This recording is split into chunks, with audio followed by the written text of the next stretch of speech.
Isipin mo, ginawa mo na ang lahat ng tama. Buong tagsibol at tag-init, inalagaan mo ang iyong hardin, diniligan, inalisan ng damo, pero ang ani mo ay karaniwan lang. Hindi talaga kahanga-hanga. Pamilyar ba ang pakiramdam na yan? Paano kung sabihin ko sa iyo na ang pangunahing sikreto ng masaganang ani sa tag-init ay hindi pala sa tagsibol, kundi sa taglagas?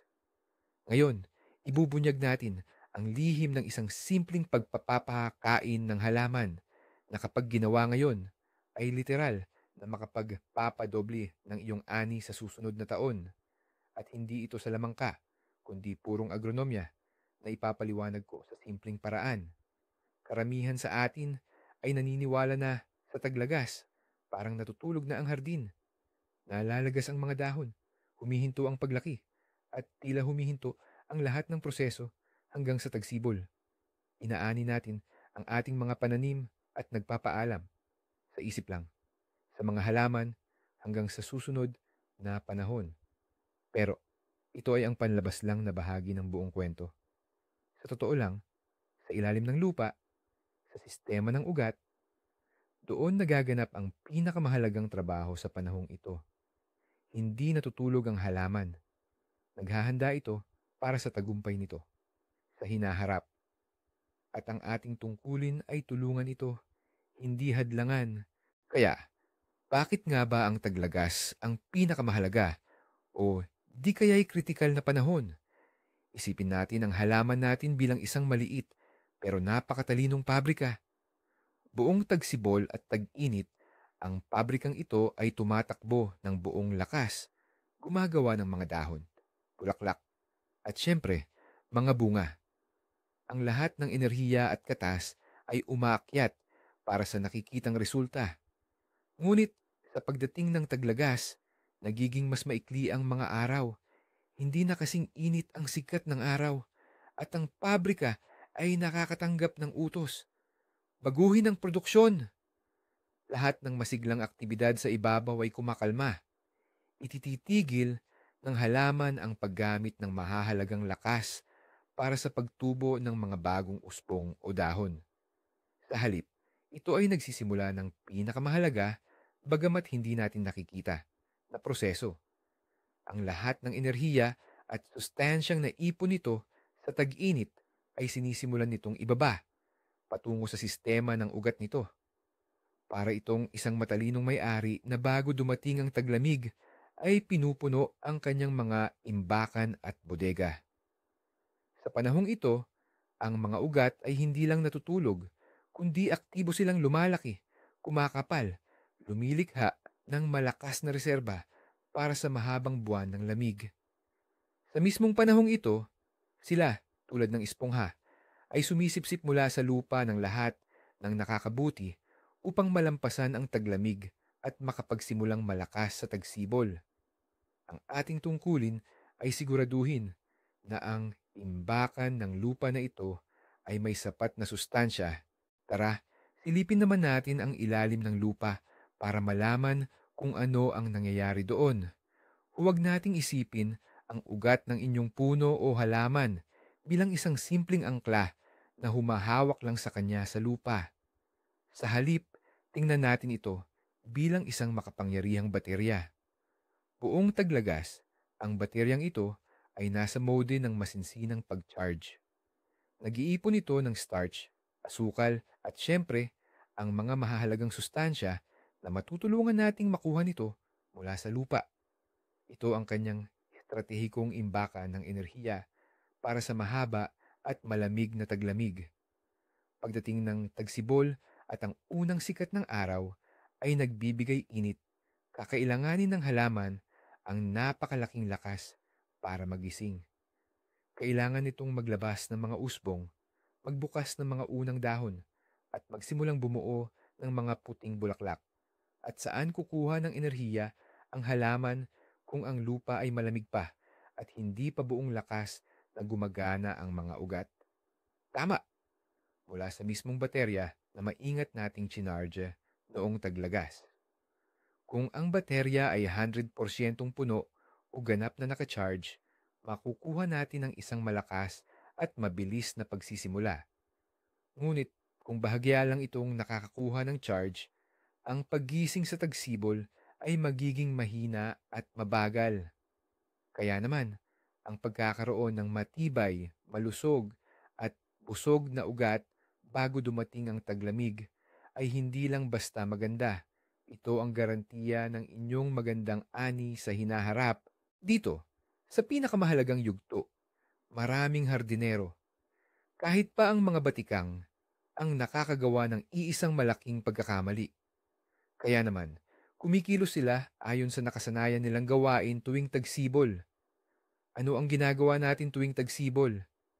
Tama, naglalagay tayo ng patabang mayaman sa nitroheno para pasiglahin ang mabilis na pagtubo ng halaman. Kaya naman, dala ng nakasanayan, pagdating ng taglagas, iyon pa ring compost, dumi ng hayop, or ammonium nitrate ang kanilang ginagamit. Ngunit sa taglagas, ang nitroheno ay hindi kakampi, kundi ang pinakamatinding kalaban para sa ating mga pangmatagalang halaman. Isipin ninyo na para bang sinasabi ninyo sa halaman, sige, lumaki ka, maglabas ka ng mga bagong usbong at dahon. Ngunit, nasa pintuan na ang taglamig at matinding pagyelo. Ang halaman, sa pagtanggap ng nitroheno, ay masunuring magsisimulang maglabas ng mga batang usbong. Ang mga malambot at hindi pa matatag na usbong na ito ay hindi na aabot sa pagtigas o pagiging kahoy bago pa dumating ang matinding lamig. At ang unang matinding pagyelo ay walang awang sisira sa kanila. Dahil dito, hindi lamang nasayang ang mahalagang lakas ng halaman na dapat sana ay inipon nito sa ugat, kundi nagkaroon pa rin ito ng mga bukas na sugat sa mga bahaging nagyelo. Dito, madaling makapasok ang iba't ibang uri ng sakit. Kaya naman, sa pagnanais nating tumulong, kabaliktaran ang nangyayari. Pinapahina pa natin ang halaman bago ang pinakamahirap na panahon sa buhay nito.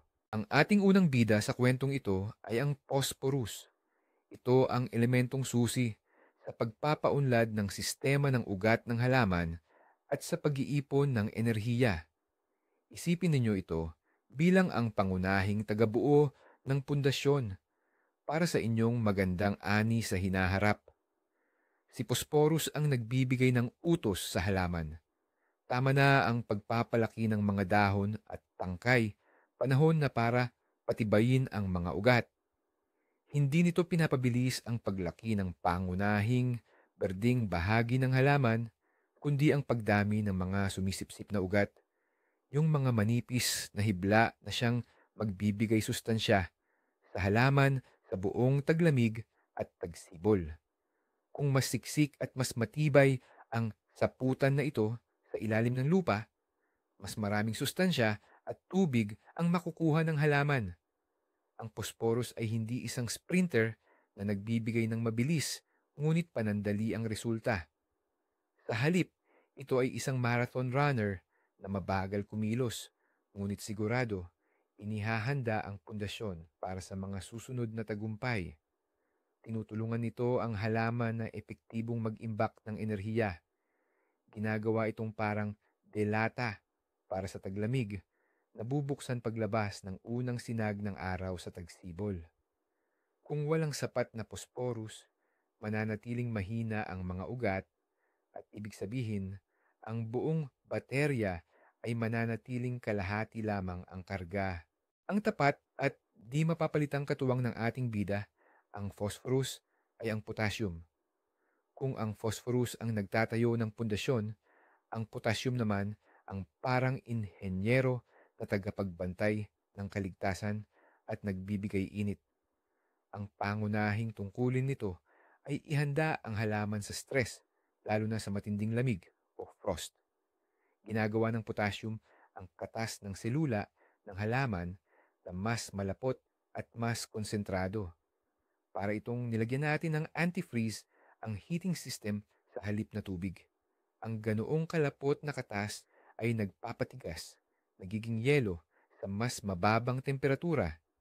Dahil dito, ang mga selula ng halaman ay nagiging mas nababanat at hindi nabibiyak ng mga kristal ng yelo sa matinding lamig. Bukod pa rito, ang potassium ang pangunahing elemento na responsable sa immunity ng halaman. Tumutulong ito sa halaman na labanan ang iba't ibang sakit na dulot ng fungi at bakterya na lalong mahilig umatake sa mga halaman na nanghina dahil sa lamig. Sa esensya, ang potassium ay parang nagsusuot ng makapal at mainit na panangga sa mga ugat at sanga ng halaman na magpoprotekta sa kanila mula sa hirap ng taglamig at mga sakit. Kung wala ang potassium, kahit ang pinakamalakas na halaman ay maaaring maging walang panlaban sa harap ng taglamig. Kaya, ang formula natin sa matagumpay na pagpapataba sa taglagas ay napakasimple at lohikal. Dapat nating ibigay sa halaman ang pinakamaraming kailangan nito ngayon at ganap na alisin ang anumang makakasama rito. Tandaan ang simpleng panuntunang ito na parang gabay para sa isang hardinero sa taglagas.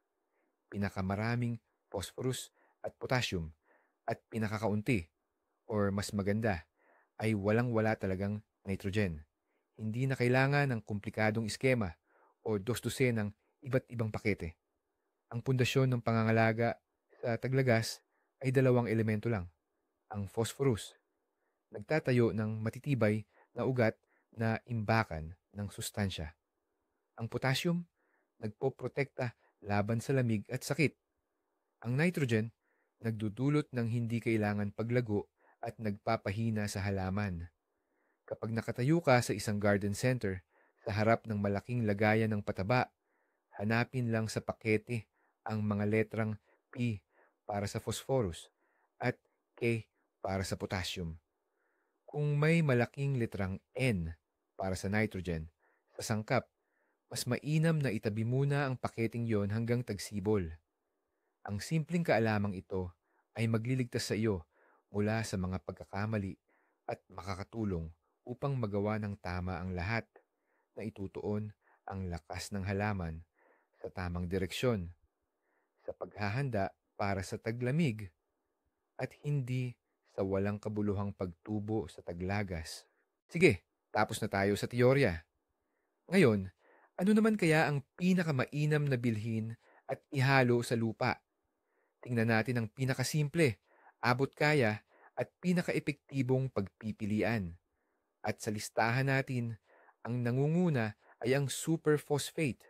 Huwag kang matakot sa pangalan niyan dahil ito ay isa sa mga patabang matagal ng pinagkakatiwalaan ng milyon-milyong hardinero.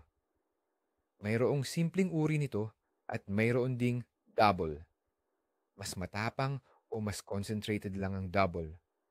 Ang pinakamalaking bentahin nito, lalo na para sa taglagas, ay ang napakabagal nitong pagkatunaw sa lupa.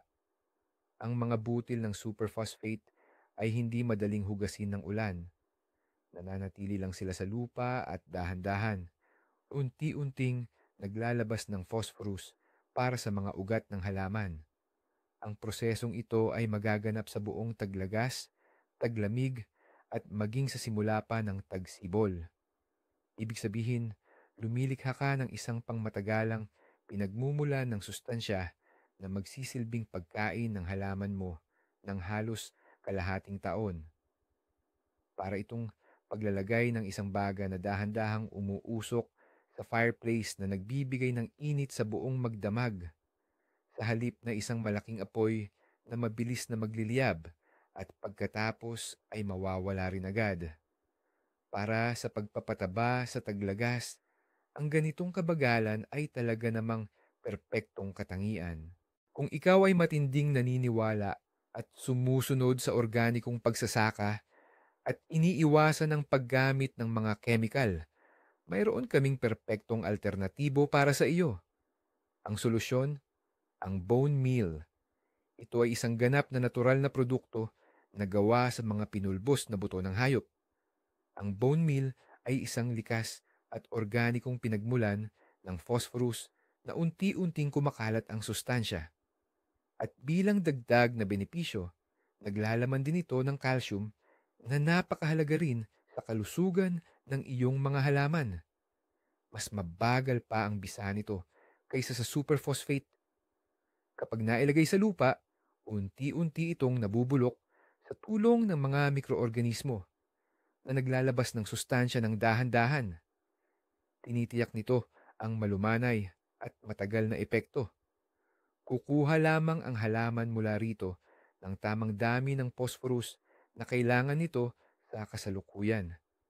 Ang bone meal ang perpektong opsyon para sa mga nais magbigay ng sustansya sa kanilang hardin sa paraang likas na itinakda ng kalikasan. Dahan-dahan, natural, at walang pagmamadali. Magaling, naayos na natin ang usapin sa phosphorus. Ngayon, saan naman natin hahagilapin ang matalik nitong kasama, ang potassium?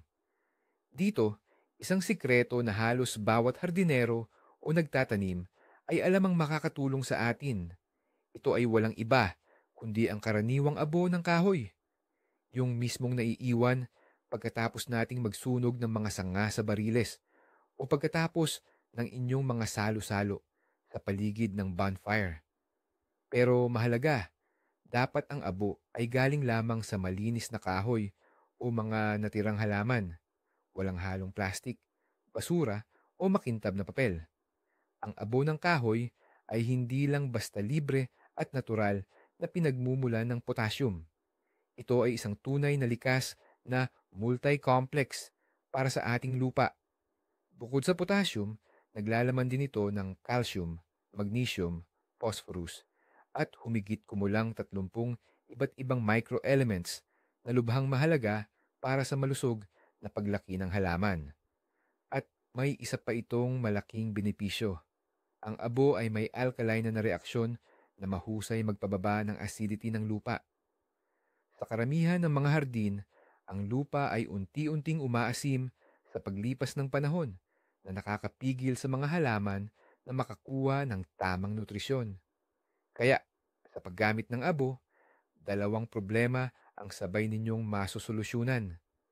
Bibigyan nyo ng potassium ang inyong mga pananim at sabay ring mapapabuti ang istruktura at pH level ng lupa. Pag-usapan naman natin ngayon at linawin ang isang napaka-popular, ngunit lubhang mapanganib na mito tungkol sa paghahardin tuwing taglagas. Ang sabi-sabi ay ganito: ang dumi ng hayop ang pinakamahusay na pataba sa lahat ng pagkakataon. Ilagay ito tuwing taglagas bago araruhin o bungkalin ng lupa at tiyak na magiging sagana ang iyong ani. Tunog kapani-paniwala, lalo na't ito rin ang nakasanayan ng ating mga lolo at lola noon.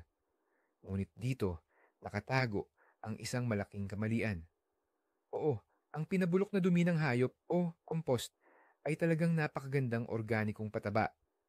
Ngunit ang sariwang dumi ng hayop na siyang madalas dalhin sa mga lupain tuwing taglagas ay mas marami pang idudulot na pinsala kaysa pakinabang. Bakit? Dahil sa sariwang dumi ng hayop, napakaraming madaling makuha na nitrogen ang nakapaloob. At alam na natin na ang nitrogen sa taglagas ay pampasigla ng hindi kinakailangang paglago na nagpapahina sa halaman bago dumating ang taglamig. Sa paglalagay ng sariwang dumi ng hayop, para mo na ring sinasabi sa iyong hardin, gumising ka at lumago. Gayong sa katunayan, oras na para ito ay maghanda para sa pagtulog o pagpapahinga. Bukod pa rito, ang sariwang dumi ng hayop ay maaaring maglaman ng mga buto ng damo at mga mikroorganismong nagdudulot ng sakit. Kaya naman, simple lang ang tuntunin. Lahat ng sariwang organikong materyales, maging dumi ng hayop o bagong gupit na damo, ay ilagay muna sa compost pit. Hayaan itong doon ay tahimik na mabulok. At sa hardin, ibabalik natin ito pagdating ng tagsibol kung kailan talagang kailangan ang nitrogen. Sige, nakapili na tayo ng tamang abono. Pero paano nga ba ito ilalagay para makuha natin ang pinakamataas na benepisyo? May isang pangunahing tuntunin na kailangan nating tandaan at ito ay ang huwag na huwag maglagay ng abono Sa mismong ilalim ng puno o palumpong, halos wala itong silbi. Sa paanan ng puno, matatagpuan ang mga ugat na makakapal at nagsisilbing daluyan lamang. Hindi sila ang may kakayahang sumipsip ng sustansya mula sa lupa. Ang lahat ng pangunahing gawain ng pagsipsip ng tubig at sustansya ay nangyayari sa palibot ng sistema ng ugat. Doon matatagpuan ang milyon-milyong maliliit at manipis na ugat na parang buhok na siyang sumisipsip ng sustansya. Ngayon, nasaan nga ba itong palibot na ito? May simpleng panuntunan. Halos kapareho ito ng lawak ng korona ng halaman. Ibig sabihin, kung tatayo ka sa ilalim ng puno at ilalatag mo ang iyong mga kamay na parang mga sanga sa pabilog na bahaging nabuo ng dulo ng mga sanga, doon mismo dapat ilagay ang abono. Dahil doon ang hapagkainan ng iyong halaman, kaya doon mo dapat ihatid ang mga pagkain. Tingnan natin ito sa mga partikular na halimbawa. Kumuha tayo ng mga may edad ng puno ng prutas tulad ng mansanas, peras o cherry. Ang pagwiwisik lang ng abono sa ibabaw ng lupa sa ilalim ng mga puno ay ayos lang, pero hindi ito ang pinakamabisang paraan. Lalo na kung siksik at madamo ang inyong bakuran. Maaaring hindi lang umabot ang ilang sustansya sa ugat. Kaya may mas mahusay na paraan. Gamitin ang garden auger, bareta, or kahit yung hawakan lang ng pala. Sa palibot ng korona ng puno, tulad ng napag-usapan na natin, gumawa ng 10 hanggang 15 mababaw na butas na may lalim na 20 hanggang 30 sentimetro. Hindi ito mahirap gawin. Pagkatapos, pantay-pantay na ilagay at takpan ang pinaghalong superphosphate at abo diretso sa mga butas na ito. Pagkatapos nito, pwede nang tapakan lang ang mga butas gamit ang paa. Sa ganitong paraan, direktang napupunta ang sustansya sa aktibong ugat ng halaman. Tinitiyak nito na lubusang magagamit ng halaman ang inyong abono at hindi mapupunta sa mga damo sa ibabaw ng lupa. Ngayon, dumako naman tayo sa mga palumpong ng prutas tulad ng currants, gooseberry at honeysuckle. Talagang napakaganda ng kanilang pagtugon sa ganitong uri ng pag-aalaga tuwing taglagas. Mas madali ang pag-aalaga sa kanila kumpara sa malalaking puno dahil mas compact ang kanilang ugat at mas malapit sa ibabaw ng lupa. Kaya naman, hindi na kailangan pang gumawa ng mga butas. Ang gagawin ninyo ay maingat na ikalat ang superphosphate granules at abo sa palibot ng base ng palumpong. Ibig sabihin, mga 15 to 20 sentimetro ang layo mula sa base, sa loob ng halos kalahating metro na radius. Huwag ninyong itumpok sa isang lugar. Siguraduhin na pantay-pantay ang pagkakalat ng pataba. Pagkatapos ninyong maikalat ang pataba, gumamit ng maliit na rake o asarol. Dahan-dahan at hindi gaanong malalim, mga 5-7 sentimetro lang, haluin ang pataba sa ibabaw ng lupa. Haluin lang ito sa lupa para mas mabilis na magsimulang umpekto ang mga granules kapag nadikit na sa basang lupa. Pagkatapos nito, pwede ninyong dagdagan ng mulch ang paligid ng puno gamit ang compost o pinabulok na dumi. Ito na ang magsisilbing kumot na poprotekta sa kanila sa taglamig.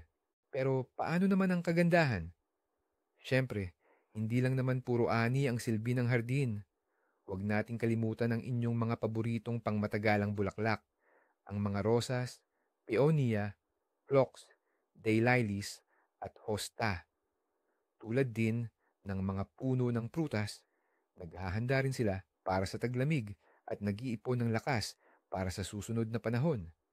Ang pagpapakaing pangtaglagas ang magdidikta kung gaano kasagana at kaganda ang kanilang pamumulaklak sa susunod na taon. Ang prinsipyo dito ay parehong-pareho. Sa taglagas, mahigpit na bawal ang nitrogen. Pero ang phosphorus at potassium, napakasusi at kailangan na kailangan.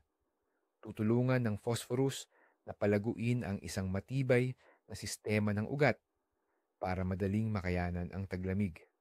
At ang potassium naman ay magpapalakas sa mga tangkay at usbong ng bulaklak at magpapataas ng kanilang resistensya sa taglamig.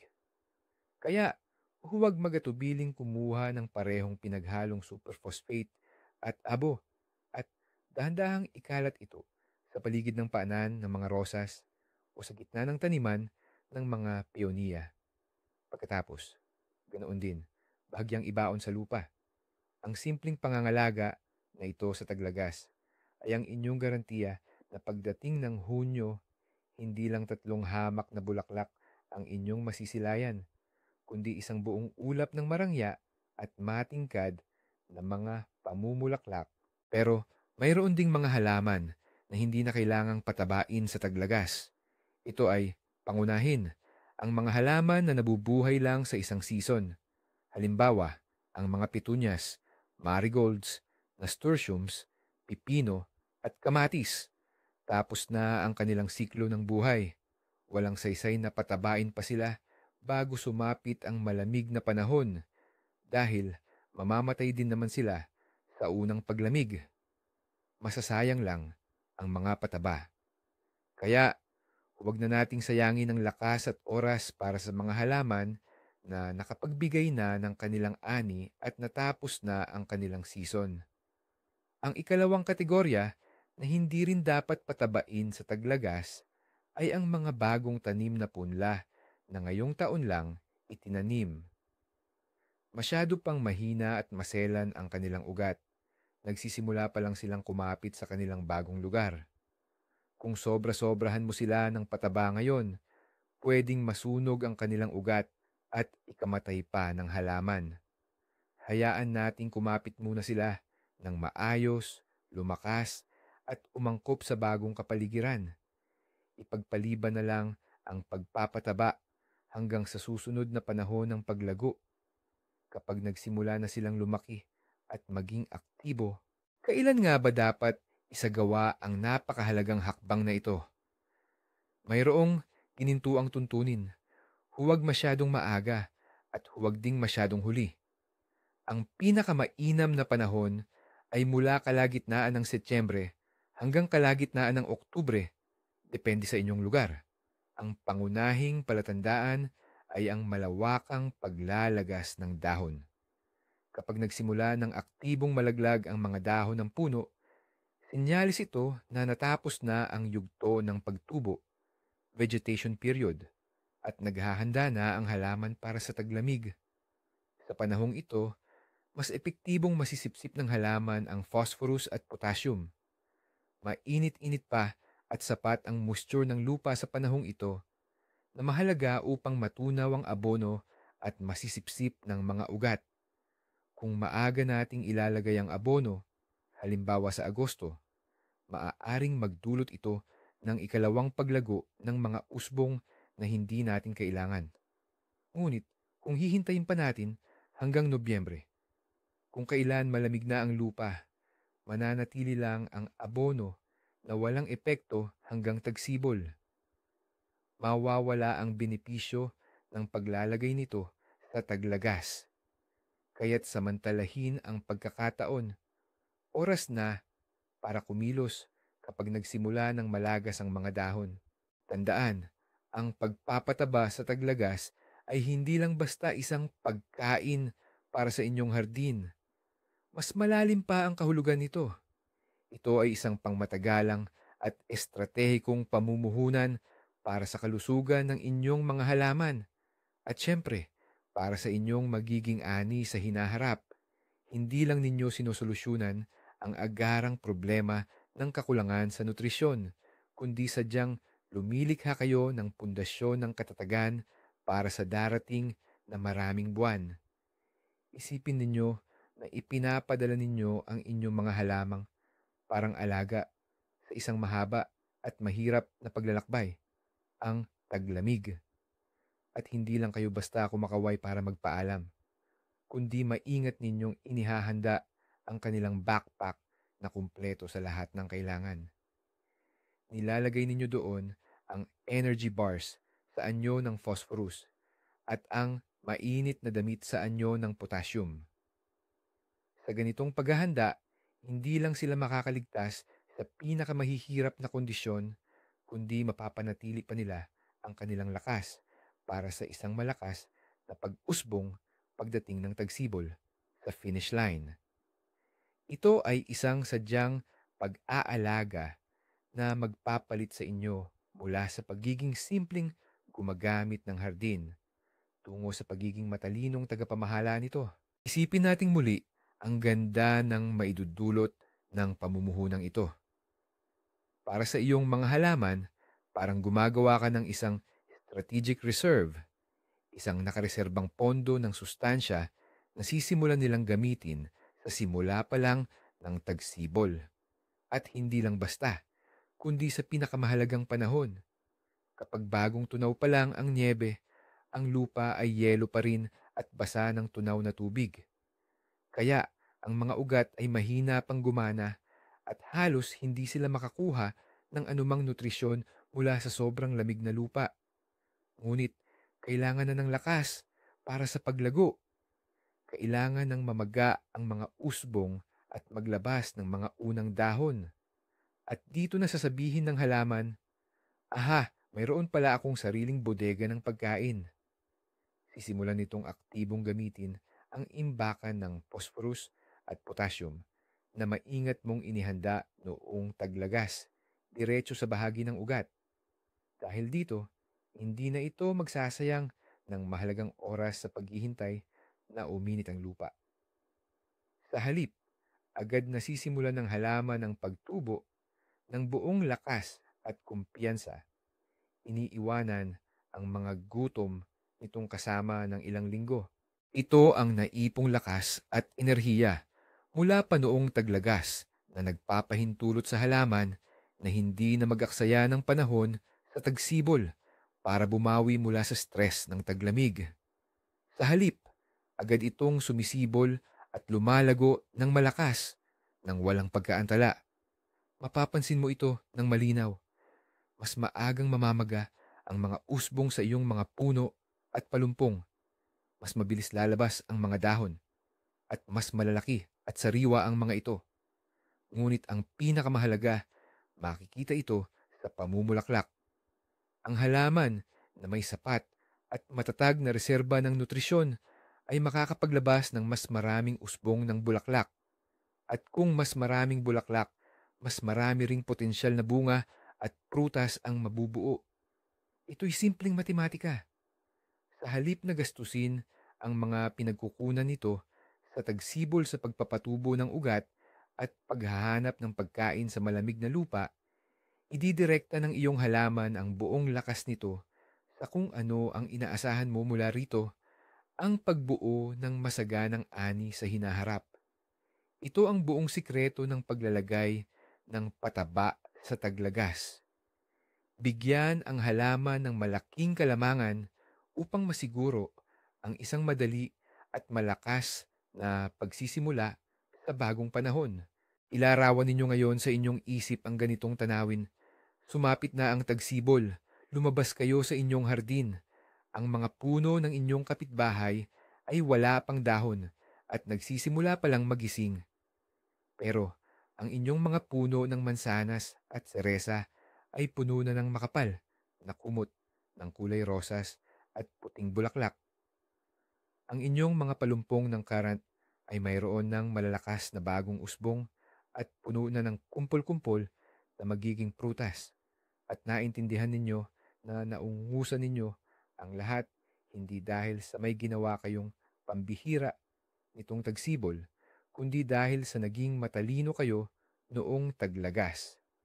Ibinigay ninyo sa inyong mga halaman ang kanilang kailangan at sa tamang-tamang panahon. Hindi ninyo hinintay na lumabas ang problema bago kumilos, kundi kumilos na kayo ng maaga. Hindi ninyo na kailangang buhayin pa ang mga halaman na nanghina pagkatapos ng taglamig dahil hindi ninyo na pinayagang manghina ang mga ito. Sa simpleng ngunit malalim na pag-unawang ito sa mga biolohikal na siklo, narito ang pangunahing sikreto ng matatag at saganang ani. Hindi ito salamangka o swerte. Ito ay purong agronomya na kayang maunawaan at magawa ng bawat isa sa atin. At ngayon, narito na tayo sa pinakamahalaga, sa hiwagang iyon na nagiging 2 timba ng masaganang bunga ang isang kutsara lang ng abono. Ang tunay na turning point sa pag-unawa sa paghahardin ay nagaganap kapag naintindihan mo na ang taglagas ay hindi ang katapusan ng panahon, kundi ang tunay nitong simula. Ito ang tahimik, nakatagong panahon kung saan inilalatag ang pundasyon ng lahat ng kasaganahang darating. Habang umiinom ka ng mainit na tsaa at nakatingin sa harding tila natabunan na ng mga tuyong dahon doon sa dilim at lamig, ang iyong mga halaman ay hindi natutulog. Sa halip, abala sila sa pagtatayo ng kanilang sariling imperyo sa ilalim ng lupa. Ang posporo na inilagay mo ay abala sa pagpapalaki ng matibay na network ng mga ugat. Samantala, ang potasyo, tulad ng isang matalinong tagapamahala, ay nagpapalakas sa bawat selula ng halaman. Inihahanda ito para harapin ang lamig ng taglamig. Ito ay isang napakalaking gawain at ang bunga nito ay masisilayan mo lamang pagkalipas ng 6 na buwan. At pagdating ng tagsibol, kapag ang iyong puno ay namulaklak ng husto at ang iyong mga busyo ng berry ay yumuko sa bigat ng bunga, malalaman mo na hindi ito himala. Ito ang bunga ng iyong matalinong paghahanda noong taglagas. Kaya naman, isang beses lang na pag-abono sa taglagas na mayaman sa posporo at potasyo ay hindi lang simpleng agrikultural na pamamaraan. Ito ay ang iyong sadyang pamumuhunan para sa masaganang ani sa hinaharap na tiyak na magbubunga ng labis-labis. Binibigyan mo ang iyong mga halaman ng pinakamagandang simula na posible. Salamat sa panunood ng video na ito hanggang sa huli.